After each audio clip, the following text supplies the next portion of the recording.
dia 8 de janeiro de 2023, a democracia brasileira foi atacada.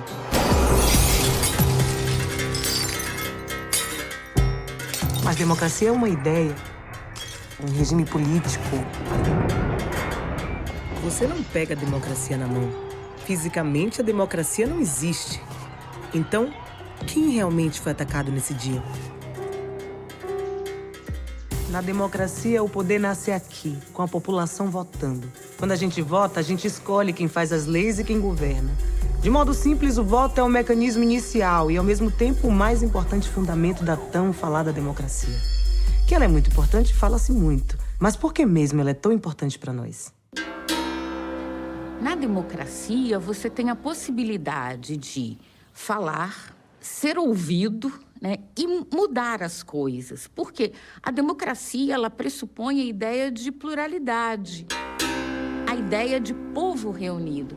Uma definição muito antiga da democracia, uma definição que vem da Grécia, democracia é o governo do povo, para o povo e pelo povo. A ideia de demos, de povo. Então, significa que você tem a possibilidade de que todas as pessoas tenham voz e possam, através da sua voz, pensar qual é o melhor arranjo político, pensar como elas fazem as leis.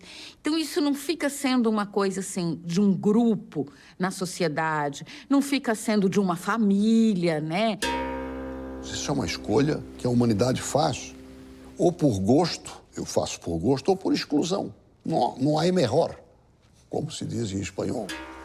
A democracia é uma palavra pomposa, que flui na boca ao ser dita, que talvez nem todos tenham conhecimento do seu significado, mas sem ela não existiria a cidadania. Sem a democracia, o Senado também não existiria.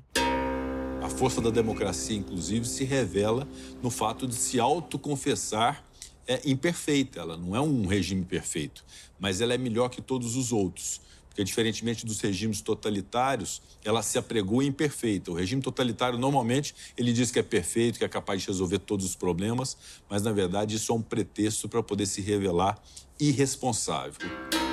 Numa situação que você tem só um grupo mandando, fazendo as leis, dando as ordens, a discordância pode ser fortemente punida. Eu acho que a democracia, ela não é o melhor regime porque ela leva ao consenso. Ela é o melhor regime porque ela permite o dissenso. Ser ruim com democracia é muito pior sem ela.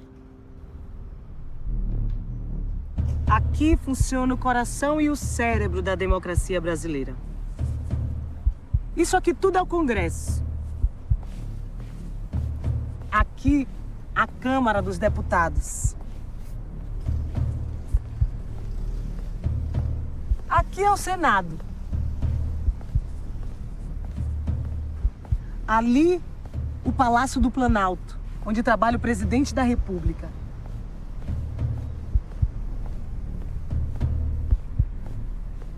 E ali, o STF, a instância máxima da justiça. Em março de 2024, o Senado brasileiro faz 200 anos. Então vale perguntar, afinal, qual é a importância do Senado na história do Brasil e no dia a dia dos brasileiros? Para saber essa resposta, a gente precisa entender o que acontece aqui, dentro dessa famosa abóbora.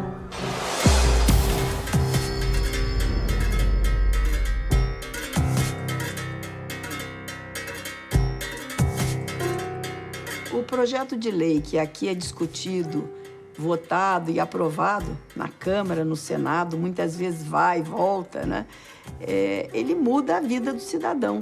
Ele pode mudar significativamente. A lei que o senador aprova, né, o que ele propõe, o que ele disputa, ou quando ele chama uma audiência pública para ouvir contribuições, ela muda porque ela pode garantir melhores condições de vida. Você pode dizer, mas na hora de implementar o prefeito não fez, aí é uma outra conversa.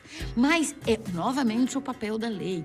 A lei, ela enuncia, ela dá, vamos dizer assim, o pano de fundo para que você possa exercer o seu direito. Aqui se decide tudo.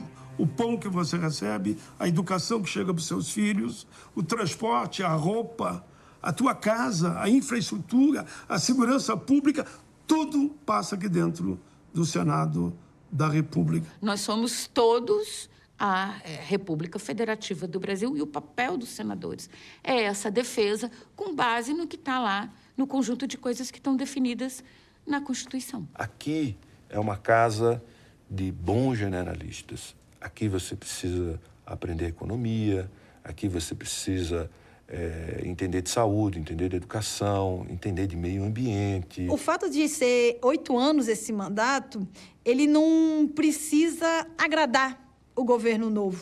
Ele pode se comprometer com a sociedade, ele pode se comprometer com a população brasileira a longo prazo. E ele vai estar ali podendo construir não uma política, uma lei simples, né, de uma página. Ele pode estar ali se preparando para construir um estatuto. Esse é o plenário do Senado. Aqui a história do Brasil se transforma. Como? Os avós dos meus avós eram escravizados. Apesar de ser uma violência extrema e inaceitável, muita gente defendia a escravidão no fim do século XIX. Muitos comerciantes, jornalistas, fazendeiros, economistas, políticos diziam que a escravidão era fundamental para as exportações e para a economia do país. Os impostos sobre transporte e vendas de gente escravizada eram uma importante receita para os cofres do Império. Vocês sabem o que está acontecendo nessa foto? O Senado está debatendo e aprovando uma lei que proibia a escravidão no Brasil. A proposta da Lei Áurea foi apresentada ao Senado pela princesa Isabel. Por ser filha do imperador, ela era senadora. Da parte da princesa Isabel, o que acontece é uma pressão que ficou muito maior internamente ali nos seus últimos 50 anos e uma pressão externa, né, de que já não tinha mais condições, a forma econômica já tinha mudado, a escravidão ela já não estava gerando mais o lucro que gerava antes, e o mundo já estava mudando, o resto do mundo inteiro já tinha findado, né, a escravidão e só faltava o Brasil. Então, de benevolência não teve nada, o que teve foi muita resistência, o que teve foram anos e anos de construção política, ideológica, de tecnologia, de trocas de informação, de ensino, para se conseguir essa abolição. O processo de abolição da escravidão no Brasil era complexo, sinuoso e muito risco havia para todos, né? Ela diz nos seus textos autobiográficos que ela temia pelo bem do país porque se temia muito a guerra civil. Muito. Nessas mesas e cadeiras foi analisado e debatido o projeto da Lei Áurea, a pedido da princesa Isabel pelos senadores, entre os dias 8 e 13 de maio de 1888. O clima era tenso, os debates eram quentes. Ninguém tinha certeza que a Lei Áurea ia ser aprovada. Inclusive, tinha uma bancada que era a favor da escravidão. Olha o que disse o senador Barão de Cotegipe. Tenho conhecimento da nossa lavoura e afianço que a crise será medonha. A verdade é que haverá uma perturbação enorme no país durante muitos anos se a abolição for aprovada. A Constituição, as leis civis, as eleitorais, as de impostos, tudo reconhece o escravo como propriedade. Mas, de um traço de pena, legisla-se que não existe mais tal propriedade, que tudo pode ser destruído por meio de uma lei, sem atenção aos direitos adquiridos. Mas tinha também uma fortíssima bancada a favor do fim da escravidão. Olha o que disse o senador Dantas, representante da Bahia. Nos últimos 17 anos, por força da lei do ventre livre e da lei dos sexagenários, 800 mil escravos deixaram tal condição. É justamente nesse período que se nota a maior riqueza no país, grande aumento de trabalho e produção e, como consequência, considerável elevação da renda pública. Se foram essas as consequências da diminuição do trabalho escravo em mais da metade, o que se deve esperar é que o desaparecimento de 600 mil criaturas escravas não produzirá a nossa ruína. Antes, aumentará a nossa prosperidade, graças ao trabalho livre e nobilitado. E tinha também uma bancada que era conservadora, mas que era a favor do fim da escravidão, que era o caso do senador João Alfredo de Pernambuco. Olha o que ele falou. Muito infeliz foi o Brasil herdando a escravatura. Porém, mais infeliz será se a sua extinção não for conseguida mediante sábias cautelas e previsões. Ninguém aspira à extinção com mais ardentes votos do que eu. mas desejo a reforma com espírito e processo conservadores. Depois de muita discussão, os senadores votaram.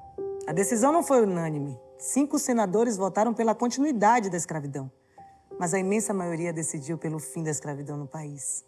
A decisão do Senado naquele dia mudou meu destino, o destino de muitos de nós e o futuro do Brasil.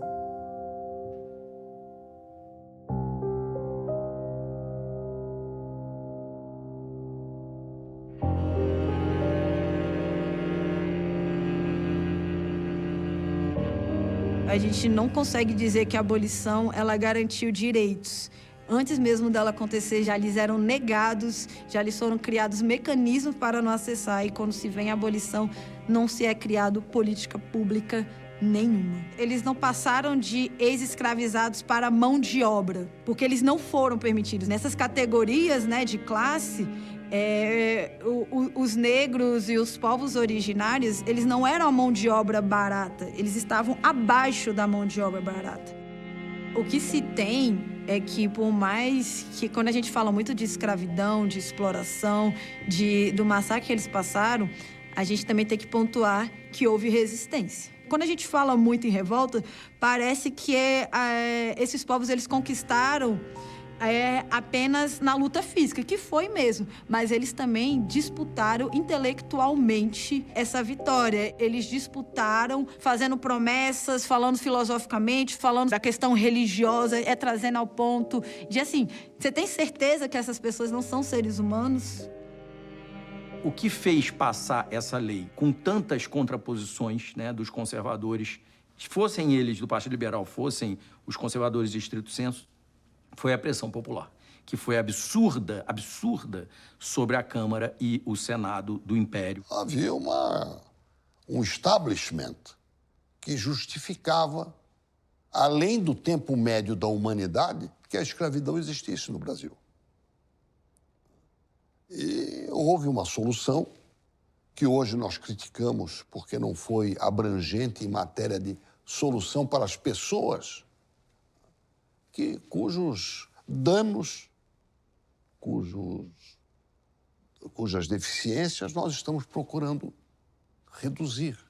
Uma dívida que nós estamos tentando reduzir através de vários expedientes que a legislação brasileira tem criado. O Senado, nesse período, nos últimos 5 anos, nunca aprovou tantas leis contra o racismo e preconceito como aprovou.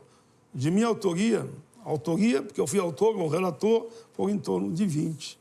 Isso não aconteceu durante séculos. No último censo do IBGE, 112.700.000 brasileiros se autodeclararam pardos ou pretos, ou seja, descendentes de escravizados. 55% da população brasileira.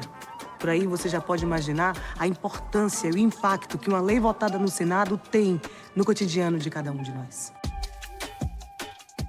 Esse trailer é apenas um aperitivo da série Senado, a história que transformou o Brasil.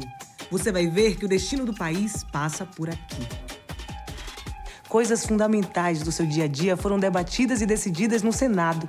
Além do fim da escravidão e inclusão racial, o voto feminino e questões sobre igualdade de direitos entre homens e mulheres, educação obrigatória e acessível a todos. Aposentadoria, por exemplo. Você acha importante? Pois é. O Código de Defesa do Consumidor. A saúde gratuita para todos os brasileiros, que atende hoje mais de 150 milhões de pessoas.